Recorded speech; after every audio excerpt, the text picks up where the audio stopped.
हनी, कैसी है तू? हाय। ज्योति, सॉरी ज्योति, मैं तुझसे हाथ नहीं मिला सकती। क्यों? क्योंकि मैम यहाँ की एसडीएम है और एसडीएम होकर के आपसे हाथ मिलाए ये मैम को शोभा नहीं देता है। अरे वाह, तू यहाँ की एसडीएम है? अरे मुझे तो पूरा यकीन था एक ना एक दिन तू एसडीएम जरूर बनेगी। आखिर तू इतनी मेहनत जो करती थी। ऑफ कोर्स मेहनत करती थी तभी तो आज इस मुकाम पर हूँ। वैसे तू बता, ये इतनी गंदी सी गवार टाइप साड़ी पहन के कहाँ जा रही है तू? वो एक्चुअली मेरी एक ना मीटिंग है तो बस वहीं जा रही थी काम से। पर मैंने तो सोचा नहीं था तू अचानक मुझसे इतने साल बाद मिलेगी। I am really happy for you. Meeting? चाय की स्टॉल को तू मीटिंग बोलती है क्या? देख ज्योति, मेरे सामने ना ये हवाबाजी करने की जरूरत नहीं है। मुझे अच्छे से पता है कि तू अपनी जिंदगी में कुछ भी नहीं कर पाई है और अब तुझे पता चला है कि मैं एसडीएम बन चुकी हूँ तो मेरे सामने बड़ी बड़ी बातें करके दिखा रही है ताकि मैं तुझे कोई छोटा मोटा काम दिलवा दूँ। हाँ खैर कोई बात नहीं, आखिरकार तू मेरी कॉलेज की दोस्त रही है तो मैं तुझे कोई ना कोई काम दिलवा ही दूंगी। वैसे हमारे ऑफिस में एक प्यून की जरूरत है ना, तू वहाँ पर ज्वाइन कर, तुझे अच्छी खासी सैलरी मिल जाएगी। 15,000 रुपए तो दे देंगे और इतने में तेरा घर आराम चल जाएगा। खर्चे ही हैं तेरे। अरे नहीं बाबा, ऐसी कोई बात नहीं है। मैं तो बस किसी काम से जा रही थी, अचानक तू टकरा गई। मैंने सोचा क्यों ना तुझसे बात कर लेते हैं। हम लोग बचपन में साथ पढ़ते थे, खेलते कूदते थे और आज तुझे इतने बड़े अफसर बनते हुए देख के ना बहुत खुशी हो रही है। अरे खुशी होगी क्यों नहीं तुझे, एसडीएम जो बन चुकी है शहर की। अब तू किसी को बताएगी कि मेरी दोस्त जो मेरे साथ कॉलेज में पढ़ती थी वो एसडीएम है तो तेरी वाहवाही होगी ना इसमें तो। अच्छा ज्योति, मेरी बात ना ध्यान से सुन, प्लीज किसी को बताइयो मत कि तू मेरी दोस्त है। वो एक्चुअली अब मैं एसडीएम बन चुकी हूँ और मेरे पास इतना सारा पैसा भी है, गाड़ी, बंगला, 200 एकड़ की जमीन और भी बहुत सारी चीजें हैं। तो अब कोई सुनेगा कि मेरी दोस्त जो मेरे साथ कॉलेज में पढ़ती थी वो इतनी गरीब है और मैं इतनी अमीर हूँ तो मेरे स्टैंडर्ड फर्क पड़ेगा ना। तो मैं नहीं चाहती कि तू किसी को बताए कि तू मुझे जानती भी है। अब तू कोई देख एक बार, इतनी गवार सी साड़ी 200 रुपए की पहन के आ गई है और चप्पल पहन कर आई है। कितना फर्क पड़ता है। तुझे ड्रेसिंग सेंस नहीं आएगा आज तक।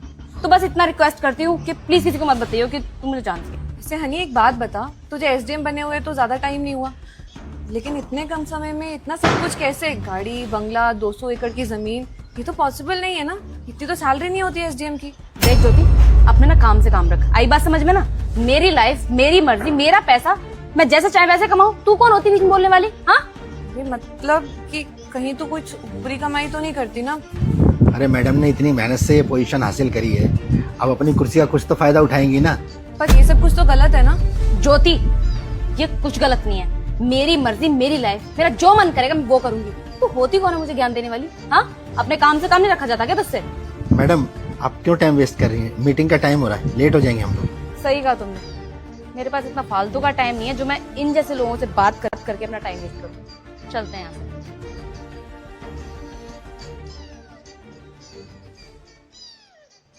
मैडम महीने की 18 तारीख हो गई है, पूरा महीना ऐसे गुजर गया है, कहीं ऊपर की कोई कमाई नहीं हुई है। ऐसे तो बहुत नुकसान हो जाएगा। पूरे महीने के खर्चे कैसे मीट आउट होंगे मैम? सही कहा तुमने, अगर ऐसे ही चलता रहा सब कुछ तो हम तो बर्बाद हो जाएंगे। पैसे ही नहीं आएंगे कहीं से हमारे पास। अरे कोई बकरा ढूंढो ना जिसका कोई काम वाम अटक रहा हो, उसका काम करवाएंगे, बदले में पैसे मिलेंगे। मैडम कोशिश तो बहुत कर रहा हूँ, कोई बकरा मिल ही नहीं रहा है। कोशिश मत करो, ढूंढो किसी को। ज्योति, तू यहाँ क्या कर रही है? हनी, अरे चल अच्छा हुआ कि तू यहाँ पर है। मुझे नहीं पता था कि जिस एसडीएम के पास मैं जा रही हूँ वो तू ही है। चल मेरा काम ना आसानी से हो जाएगा। वो एक्चुअली क्या है ना, मेरे जो गांव की जमीन है ना, वहाँ पे हम लोग आंगनवाड़ी खुलवा रहे हैं। तो उस जमीन के जो कागजात है ना, उसमें थोड़ा सा लीगल काम बचा हुआ है। तेरे साइन चाहिए तो साइन कर दे इस पे। ज्योति, तेरा काम बचा हुआ है, तू बिल्कुल सही जगह पर आई है, तेरा काम तो हो जाएगा। मुझे पता था, आखिर दोस्त है तू मेरी तो कोई ना कोई फायदा तो होगा ना मुझे। आई एम सो हैप्पी कि मेरी फ्रेंड एसडीएम है जो मेरा काम आसानी से करवा देगी। थैंक यू यार। ज्योति, काम तो हो जाएगा लेकिन तुझे बदले में कुछ देना पड़ेगा।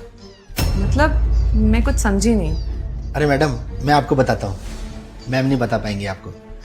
देखिए ऐसा है ना, सरकारी काम आपको भी पता है कैसे होते हैं, और आप मैडम की दोस्त हैं तो ज़्यादा नहीं लेकिन हाँ कुछ जेन्युइन खर्चे तो होते हैं ना, वो तो आपको करने ही पड़ेंगे।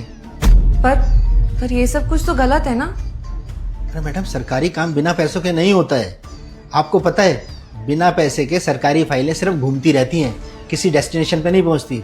और देखिए आपको अगर महीने का काम एक दिन में कराना है ना, शॉर्टकट रास्ता चाहिए, तो उसके लिए सुविधा शुल्क तो लगेगा। वरना मैम आप चक्कर लगाते रहिए, महीने, साल, 2 साल, पता नहीं कब होगा आपका काम। काम हो ना हो, लेकिन एक चीज तो गारंटी की है, आपकी चप्पल जरूर घिस जाएंगी इस ऑफिस में आते आते। कितने पैसे लगेंगे?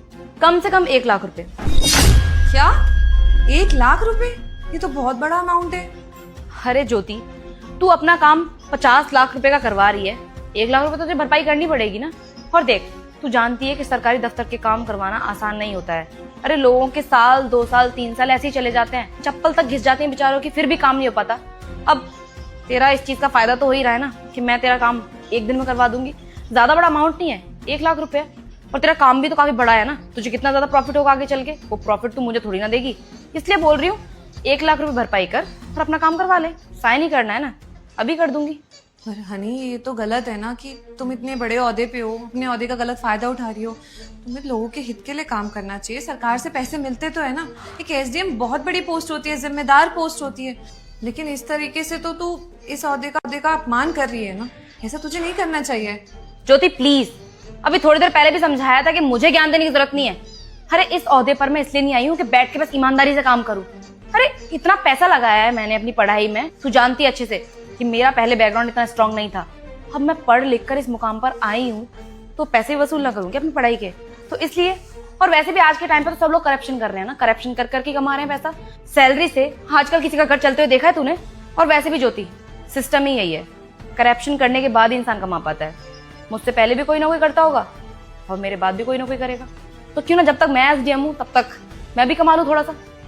लेकिन मैंने सुना है कि जो यहाँ पे नए आईएएस ऑफिसर आने वाली हैं वो करप्ट नहीं है, वो बहुत ईमानदार हैं। उनके तो बहुत अच्छे अच्छे चर्चे सुने हैं मैंने। मुझे नहीं लगता कि वो यहाँ पर आके कोई करप्शन करेगी, तुम जैसे बनेगी। ज्योति, स्टार्टिंग में सब लोग बहुत अच्छे से रहते हैं, बहुत ईमानदारी दिखाते हैं, लेकिन बाद में क्या करते हैं? करप्शन। पैसा कमाने के लिए 1 साल बाद वो लोग भी यही सब करेंगे। और बात रही नई आईपीएस ऑफिसर की, तो वो भी करप्शन करेंगी आगे चल के। नहीं, तुम गलत हो। वो ऐसा कुछ भी नहीं करेंगी। वो बहुत ईमानदार है और ईमानदारी से ही अपनी जॉब करेंगी। बोल तो तू ऐसे रही है जैसे कि वो तेरी जिगरी दोस्त हो। वो मैं इसलिए इतने कॉन्फिडेंट के साथ बोल रही हूँ बिकॉज मैं जानती हूँ। जानती हूँ? ज्योति, तू नई आईएएस ऑफिसर को कैसे जानती है? क्योंकि वो मैं ही हूँ, मैं ज्योति सिंह। तुझे क्या लगता है कि तू मुझसे कहेगी कि तू इस शहर की नई आईएएस ऑफिसर है और मैं विश्वास कर लूंगी तेरी बात पे? हाँ, तूने पागल समझा हुआ है मुझे। तो एक काम कर, कंफर्मेशन के लिए तू सरकारी दफ्तर में कॉल करके पूछ ले कि जो यहाँ पे नई आईएएस ऑफिसर आने वाली है उनका नाम क्या है। जो कंफर्मेशन मिल जाएगी। 1 सेकेंड। हेलो, जो हमारे एरिया की नई आईएएस ऑफिसर हैं उनका क्या नाम है? क्या? ज्योति सिंह? मैम, ज्योति, तू इस शहर की नई आईएएस ऑफिसर? मुझे तो विश्वास ही नहीं हो रहा यार कि तू आईएएस ऑफिसर बन गई है। ज्योति, मुझे बहुत खुशी हुई है सब जान के। और सुनना, जो अभी हम सारी बातें कर रहे थे ना, प्लीज उनको दिल पे मत लियो। हम तो दोस्त हैं ना अच्छे। हाँ, दोस्त अच्छे थे, है नहीं। और जो भी कुछ बोला तुमने, जो कुछ भी सुना मैंने, वो सब कुछ मैं इग्नोर नहीं कर सकती ना, क्योंकि मैं आईएएस ऑफिसर हूँ, जिम्मेदारी है मेरे ऊपर। मैं लोगों के हित के लिए काम करती हूँ, ना ही लोगों से घूस लेके अपने घर में भरती हूँ। मैं जानती हूँ कि किस तरीके से सिस्टम वर्क करता है और किस तरीके से मुझे यहाँ पे काम करना है। ज्योति देख, मेरी बात सुन। तू तो जानती ना यार कि आजकल सिस्टम ही ऐसा है, बिना घूसखोरी के कोई काम होता भी नहीं है, और हमारी सैलरी भी इतनी ज्यादा नहीं है कि हम लोग घर चला सके अपना। मैंने भी बस वही सब किया। मैं मानती हूँ सब गलत होता है, मैं प्रॉमिस करती हूँ आइंदा से ऐसी कोई हरकत नहीं करूंगी जिससे कि सिस्टम पे इफेक्ट पड़े। No honey, you are wrong. और जस्टिफिकेशन देने की जरूरत नहीं है। मुझे पता है तुम्हारी नीयत कैसी है और तुम्हें कोई माफी नहीं मिलेगी। और मैंने ना यहाँ जो कुछ भी हुआ, जो भी तुमने अपना जुर्म किया, उसे कबूल किया, वो सब कुछ रिकॉर्ड कर लिया है। ये देखो, मैंने यहाँ पे कैमरा लगा रखा, सब कुछ रिकॉर्ड हो गया है। तुम्हारी ऑडियो, तुम्हारी वीडियो, मैंने अपने फोन की रिकॉर्डिंग ऑन कर रखी थी, और वीडियो कैमरा भी। जो कुछ भी तुमने कबूल किया ना, वो सब कुछ सबूत है, और वो सबूत मैं दिखाऊंगी कोर्ट में। और तुम जैसे अधिकारियों को ना इस पोस्ट पे रहने का कोई अधिकार नहीं है। ज्योति देख, प्लीज यार, हम लोग बचपन के दोस्त हैं यार, प्लीज ऐसा मत करना। तो मैं मानती हूँ गलती हो गई है मुझसे, नहीं करूंगी आइंदा से ऐसी गलती, लेकिन इस तरीके से मत कर यार। बहुत मेहनत की मैंने इस पोस्ट के लिए यार। हनी, जब हम किसी बड़ी पोस्ट पे आते हैं ना, जब हम लोगों के लिए काम करते हैं, तो हम शपथ लेते हैं कि उनके हित के लिए काम करेंगे, कोई घूसखोरी नहीं करेंगे। लेकिन तुझे उस शपथ की भी याद नहीं आई ना। कोई बात नहीं, तुझे तो सबक मैं सिखाऊंगी। तुझे तेरी कुर्सी से मैं धक्के मार के निकालूंगी, क्योंकि तू ये डिजर्व ही नहीं करती है। ज्योति, ज्योति प्लीज मेरी बात सुन। ज्योति,